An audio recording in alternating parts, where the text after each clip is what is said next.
Hello नमस्कार दोस्तों, मैं मनोज यादव आपके अपने YouTube चैनल पे स्वागत है आप सभी लोगों का एक नए वीडियो में।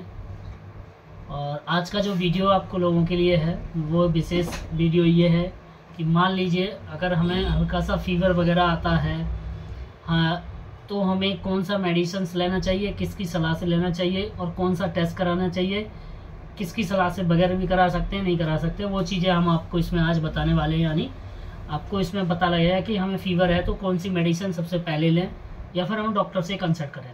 तो वीडियो में एंड तक बने रहिए, वीडियो को पूरा देखिए। और वीडियो को पूरा एंड तक नहीं देखते हैं तो पूरी बात समझ में नहीं आती, आधी इन्फॉर्मेशन मिल जाती है। और लोग ना स्किप कर करके भी देखते हैं, तो स्किप कर करके देखने से अच्छा है कि उसको अगर देखना है, आपको सुनना है तो पूरा प्रॉपर तरीके से सुनिए, ठीक है। तो इसी के साथ जो लोग नए हैं तो इस वीडियो को सब्सक्राइब भी कर सकते हैं, चैनल लाइक और शेयर और कमेंट्स भी करते रहिए। साथ साथ में आप हमें कमेंट्स में दे सकते हैं कि इस बेस पे वीडियो बनाइए, हम उस पर बनाने की पूरी कोशिश करेंगे। तो चलिए अब हम चलते हैं, वीडियो में आगे बढ़ते हैं।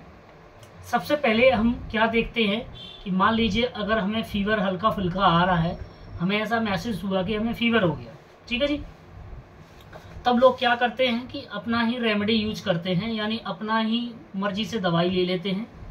मेडिकल पे गए, मेडिकल कार्ड वाले को बोल दिया हल्का सा फीवर है, हरारत सी हो रही है, वीकनेस सी लग रही है, तो वो क्या करते हैं, आपको ना मेडिसिन के 2-3 ऑप्शंस बना के दे देते हैं। कुछ लोगों का फीवर ठीक हो जाता है, कुछ लोगों का हाल फिलहाल के लिए चला जाता है, दोबारा फिर वो आ जाता है। देखिए सबसे पहले हम आपको बताना चाहेंगे, अगर आपका ऐसे बॉडी पेन कर रहा है, हल्का फीवर महसूस आपको हो रहा है, सर्दी जुकाम जैसा अगर लग रहा है, आपको फील हो रहा है, पहले तो जल्दी मेडिसिन लेना नहीं चाहिए। और अगर ज़्यादा कुछ महसूस हो रहा है तो एक मेडिसिन है जिसका नाम सब लोग जानते हैं, सबको पता है, हर इंसान को मालूम है, जिसको बोलते हैं पीसीएम। पीसीएम का मतलब होता है पैरासीटामोल।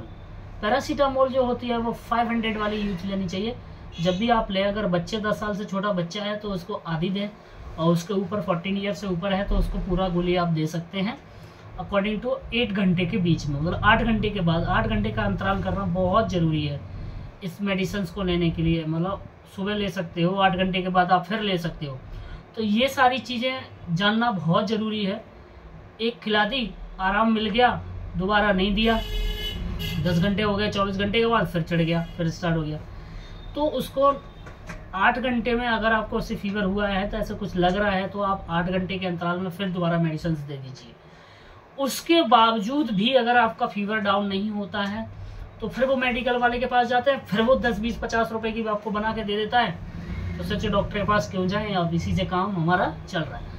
अब क्या होता है कि इस गैप को करते करते 3-4 दिन निकल जाते हैं और तब तक फीवर आपका घर कर गया होता है आपकी बॉडी में। आपकी जो इम्यूनिटी सिस्टम है उसको तोड़ने में लगा रहता है, आपको वीकनेस लग जाती है, खाना अच्छा नहीं लगता, पानी का टेस्ट अच्छा नहीं लगता, है ना। तो अब सोचते हैं किसके पास जाएं, किस डॉक्टर के पास आए, कौन सा मेडिसिन लें, क्या लें क्या नहीं लें।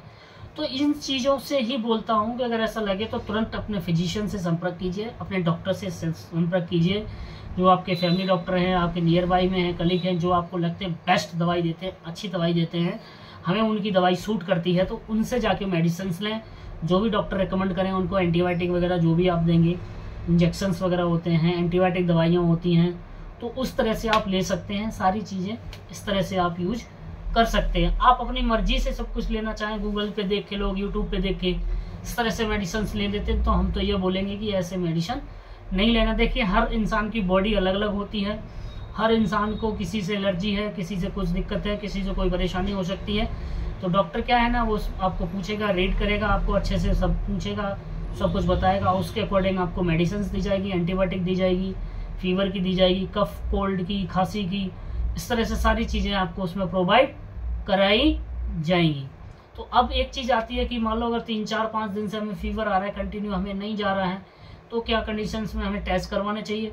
बेशक आप इनको टेस्ट करवा सकते हैं। देखिए सिंपली टेस्ट जो आपका स्टार्टिंग जो होता है वो सीबीसी होता है। आप एक सीबीसी का नॉर्मल टेस्ट करवा सकते हैं, उसमें भी आपको पता लग जाता है, क्योंकि उसमें प्लेटलेट्स आ जाता है, आरबीसी और डब्ल्यूबीसी आ जाता है, तो उसमें हमें पता लग सकता है। सीबीसी के बाद आपका आ जाता है मलेरिया पैरासाइट करा सकते हैं, मलेरिया एंटीजन करा सकते हैं, टाइफाइड का करा सकते हैं, और उसके बाद डेंगू है, मलेरिया है, चिकनगुनिया है। ये सारे, चिकनगुनिया तो चलो अभी नहीं है, बट डेंगू, मलेरिया, टाइफाइड ये तो हो सकता है करा सकते हैं। क्या होता है कि कभी कभी जैसे मान लीजिए अभी गर्मी का मौसम है, गर्मी के मौसम में आप बाहर जाते हैं, धूप लगती है, फिर तुरंत आके पानी पीते हैं, तुरंत एसी कूलर के सामने बैठ जाते हैं, ठीक है, तो वहाँ आपको क्या होता है ना कि फिर दिक्कत हो जाती है।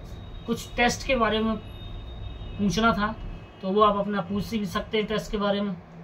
सर मेरा क्वेश्चन ये था कि जैसे 3-4 दिन से जैसे मेरे को फीवर आ रहा है, तो उस पर मुझे क्या क्या टेस्ट करवाने चाहिए, और अगर डॉक्टर को मैंने नहीं दिखाया तो क्या बिना डॉक्टर के प्रिस्क्रिप्शन के हम वो टेस्ट करवा सकते हैं? जी बिल्कुल, टेस्ट करवा सकते हैं आप। नॉर्मल टेस्ट आपके हैं, नॉर्मल में आप जैसे हमने आपको बताया CBC करा सकते हैं आप, टाइफाइड का करा सकते हैं, मलेरिया का करा सकते हैं, डेंगू का करा सकते हैं आप। नॉर्मल फीवर आप लैबों में जाएंगे तो वहाँ फीवर पैकेज ऑलरेडी उन लोगों ने बना के रखे हुए बनाए हुए होते हैं कि उनमें आपके क्या क्या टेस्ट इंक्लूड होंगे और क्या क्या नहीं होंगे। उसमें CBC, malaria, typhoid, urine test भी करा सकते हैं अगर कंटिन्यू फीवर आता है तो। उसके बाद अगर ज़्यादा फीवर आता है तो ब्लड कल्चर का टेस्ट होता है, तो उसमें पता लगता है क्या नहीं। देखिए मैं एक बात और बोल देना चाहता हूँ कि जैसे मान लो अगर कोई कंटिन्यू आपको फीवर आता है तो यूरिन इन्फेक्शन हो सकता है, तो यूरिन का टेस्ट भी जरूर कराएं फीवर में यूरिन। क्योंकि क्या होता है जब फीवर आपको होगा, खाना आपको अच्छा नहीं लगेगा, पानी का टेस्ट अच्छा नहीं लगेगा, आप पानी नहीं पी पाएंगे, तो यूरिन इन्फेक्शन होने के चांसेस रहते हैं। फिर आप ऊपर से दवाइयाँ खा रहे हैं, वीकनेस हो रही है आपको, ठीक है, इम्यूनिटी कमजोर हो जा रही है, आपको चलने फिरने में, उठने बैठने में दिक्कत हो जाती है। तो क्या है ना कि हम जो खान पीन हमारा कम हो जाता है, उसके साथ साथ हमारा ये जो इम्यूनिटी सिस्टम है वो भी हमारा डाउन हो जाता है, कम हो जाता है। इस वजह से क्या लगता है कि बॉडी में एनर्जी नहीं रही, बॉडी में ताकत नहीं रही, हमने एक रोटी खाई उसके बाद टेस्ट नहीं आया, खाना अच्छा नहीं लगा, फिर मेडिसिन खाते हैं, फिर उस मेडिसिन से और ज़्यादा खाने की इच्छा नहीं होती है, नॉर्मल कुछ खाने पीने की इच्छा नहीं होती है।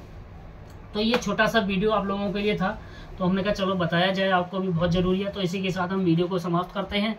जय हिंद, जय भारत, जय जवान, जय किसान, जय Shri Ram. Thank you so much.